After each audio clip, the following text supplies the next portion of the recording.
নমস্কার, আবার আমি চলে এসেছি আপনাদের সামনে নতুন একটা ভিডিও নিয়ে, আবার নতুন একটা বিষয় নিয়ে। আজকের বিষয় হলো ফ্রোজেন শোল্ডার পেন বা ব্যথা। তার সম্পর্কে আমি কিছু বলবো এবং বলার পরে আমি কিছু এক্সারসাইজ দেখিয়ে দেব আপনাদের। এই ব্যথাটা হয় শোল্ডার থেকে খানিকক্ষণ ব্যথাটা কিছুদিন এদিকে থাকে, তারপরে কখনো কখনো নিচের দিকে নেমে যায়, কখনো আবার আরো নিচে নেমে যায়। তীব্র বেদনাদায়ক এই ব্যথা, হাত ঘোরানো যায় না, উপরের দিকে তোলা যায় না, সাইডে নিয়ে যাওয়া যায় না। প্রচন্ড একটা সমস্যা, যার হয় সেই একমাত্র বোঝে।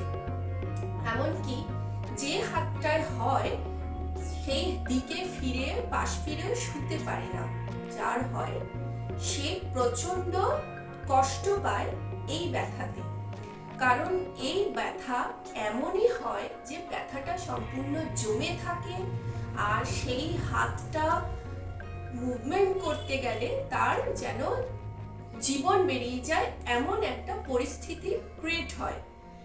এই ব্যথাটা হয় যাদের ডায়াবেটিস আছে বেশিরভাগ ক্ষেত্রে তাদের, আর যারা ভারী তোলেন তাদের, আর কিছু কিছু ক্ষেত্রে এমনিও ব্যথাটা চলে আসে।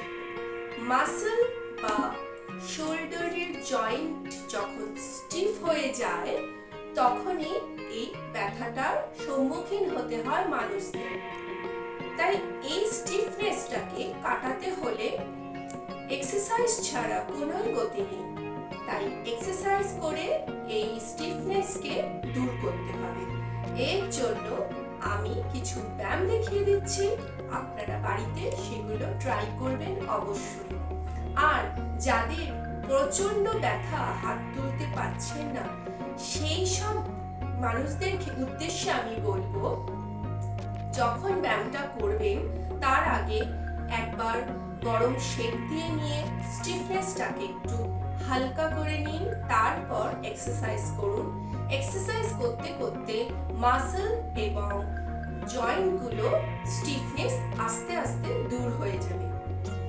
আশা করি আপনাদেরকে আমি বোঝাতে পেরেছি বা আপনারাও বুঝেছেন। ডক্টরের কাছে আমরা যখন যাই এইসব বিষয় নিয়ে, তখন ডক্টরও আমাদেরকে কিছু ওষুধ, পেন কিলার আর এক্সারসাইজই দেখিয়ে দেয়। যারা এই সমস্যায় ভুগছেন তারা তো অবশ্যই করবেন, আর যারা ভুগছেন না তারাও করলে এই সমস্যা তাদের পড়তেই হবে না। তা এই ভিডিওটা দেখতে থাকুন শেষ পর্যন্ত। আমি কি কি ব্যায়াম দেখাই, চলুন আমার সঙ্গে। আমি হাতটাকে জড়ো করে নেব, এইভাবে জোড়া করে নিয়ে হাতটা আমি ডানে বাঁয়ে ঘোরাবো এবং এর মাধ্যমে আমার হাতে একটা স্ট্রেচিং হবে। এইভাবে আমি যেভাবে দেখাচ্ছি আপনারা সেইভাবেই করবেন। যখন এটা ডান দিকে ঘুরবে, ডান দিকে ঘুরলে বাঁ দিকের হাত দিয়ে ডান হাতকে প্রেসার দেবেন, আবার বাঁ দিকে ঘুরলে বাঁ হাতকে প্রেসার দেবেন ডান হাত দিয়ে।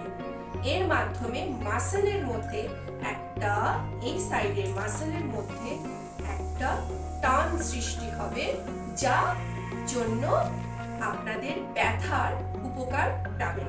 দেখুন,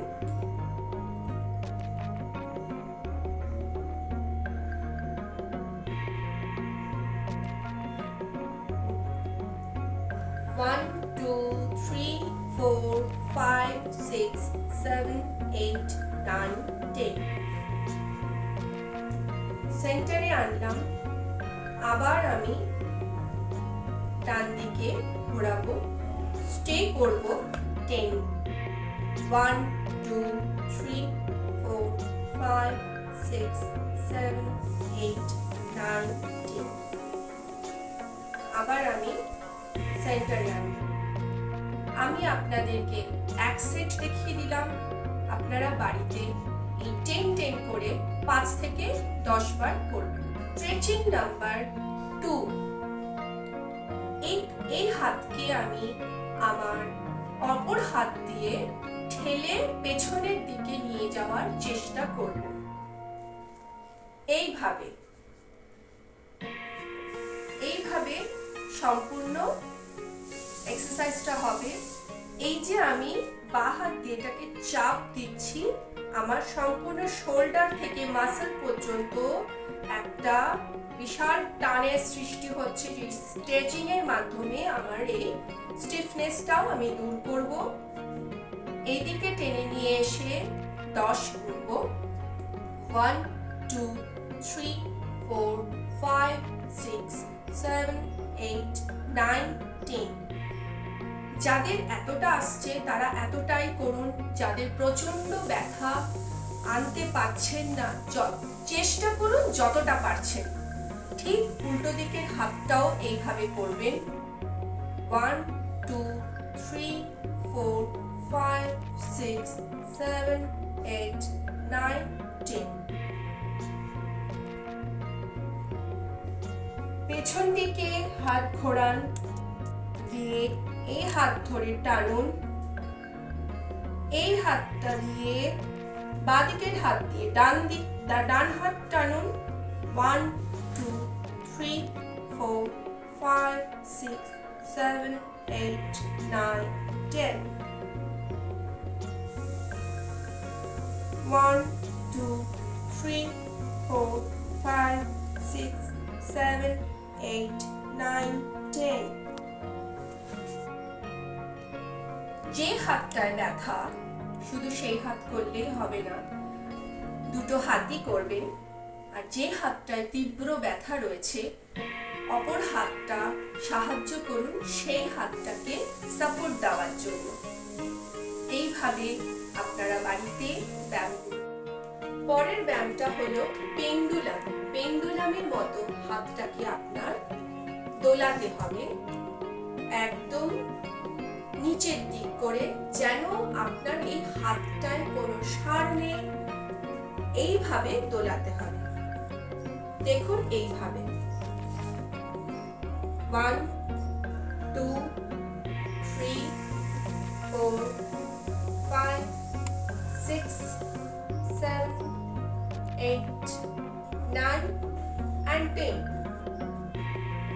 এটা আমি এইভাবে একবার করব, সাইড টু সাইড একবার করব। 1 2 3 4 5 6 7 8 9 and 10। আরেকটা আমি এই হাতটাকে গোল গোল করে ঘোরাবো। 1 2 3 4 5 6 7 8 9 and 10। অ্যান্টি ক্লকওয়াইজ আরেকবার। 1 2 3 4 5 6 7 8 9 and 10। আপনাদের আমি এক হাত দেখিয়েছি, বাড়িতে আপনারা দুই হাতেই করবেন। যে হাতে ব্যথা শুধু সেই হাতেই করবেন না, দুটো হাতেই করবেন। কারো কারো এক হাতে হয় ব্যথা, কারো কারো দুটো হাতেই হয়। এই ব্যথা প্রচন্ড বেদনাদায়ক, যার হয় একমাত্র সেই বোঝে। বাড়িতে যদি এইসব ব্যায়ামগুলো না করেন তাহলে স্টিফনেস গুলো কিন্তু দূর হবে না। আর এই স্টিফনেস গুলো এই ব্যায়ামের মাধ্যমেই একমাত্র দূর হবে। বাড়িতে যদি এরকম ধরনের কোনো স্টিক বা কোনো লাঠি থেকে থাকে, তাহলে আপনারা সেটাকে এইভাবে করুন। ধরে নিয়ে এইভাবে একবার ডান দিকে নিয়ে যান হাতটাকে, আবার সেন্টারে আনুন, আবার বাঁ দিকে নিয়ে যান। এইভাবে 10 বার করুন। 1 2 3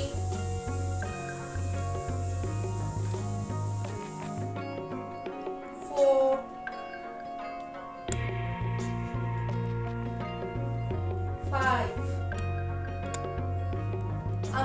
5বার দেখিয়ে দিলাম, আপনারা বাড়িতে 10টা অবশ্যই করবেন।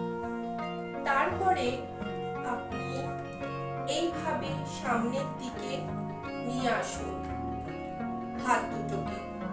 1 2 3 4 5। এই দুটোই আমি 5 করে দেখিয়ে দিলাম। বাড়িতে আপনারা এটা 10 বার অন্তত পক্ষে করবেনই। পরের ব্যায়ামের জন্য আপনাদের একটা টাওয়ালের প্রয়োজন হবে আর দেওয়ালের সঙ্গে আপনার এই ব্যায়ামটা করতে হবে। আপনাদের দেখাচ্ছি, আপনারা দেখুন। এইভাবে হাতটা রাখবেন, হাত পুরো সমান থাকবে, আর এটাকে টেনে উপরে তুলতে হবে, আবার টেনে নিচে নামাতে হবে, আবার টেনে উপরে, আবার টেনে নিচে। আমি যখন আপ ডাউন করছি তখন আমার হাত কিন্তু এইভাবে ভাঁজ হয়ে যায়নি, আমার হাত কিন্তু একদম স্ট্রেট রয়েছে। 1 2 3 4 5।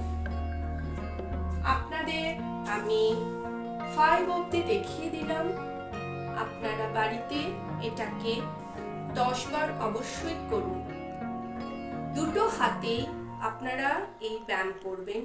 ভিডিওর লেন্থ বড় হয়ে যাওয়ার জন্য আপনাদেরকে আমি একটা হাতে দেখিয়ে দিলাম, বাড়িতে আপনারা দুটো হাতেই করবেন। আপনাদের ভিডিও কেমন লাগছে কমেন্ট বক্সে অবশ্যই জানান। আপনাদের যদি কোনো সমস্যা থাকে আর সেই সব বিষয় নিয়ে যদি আপনারা ভিডিও দেখতে চান, আমাকে কমেন্ট বক্সে অবশ্যই সেগুলো লিখে পাঠান। আমি চেষ্টা করব সেই সব বিষয় নিয়ে ভিডিও তৈরি করে আপনাদের সামনে চলে আসার। আমার ব্যায়াম যদি আপনাদের পছন্দ হয়ে থাকে, আমার জন্য লাইক অবশ্যই করবেন, আর চ্যানেলটাকে সাবস্ক্রাইব করে দিয়ে আমাকে উৎসাহিত করবেন। সবার আগে নোটিফিকেশন পেতে বেল আইকনটাকে অবশ্যই অন করে দেবেন। নেক্সট ভিডিও নিয়ে আবার আমি খুব তাড়াতাড়ি চলে আসব। যাওয়ার আগে আপনাদের আবার মনে করে দিচ্ছি, আপনার মতো এই সমস্যায় যারা ভুগছে তাদেরকে এই ভিডিওটা শেয়ার করে দিন আর সমাজে উপকার করুন। সুস্থ থাকুন, ভালো থাকুন। নেক্সট ভিডিও নিয়ে আবার আমি চলে আসব। নমস্কার।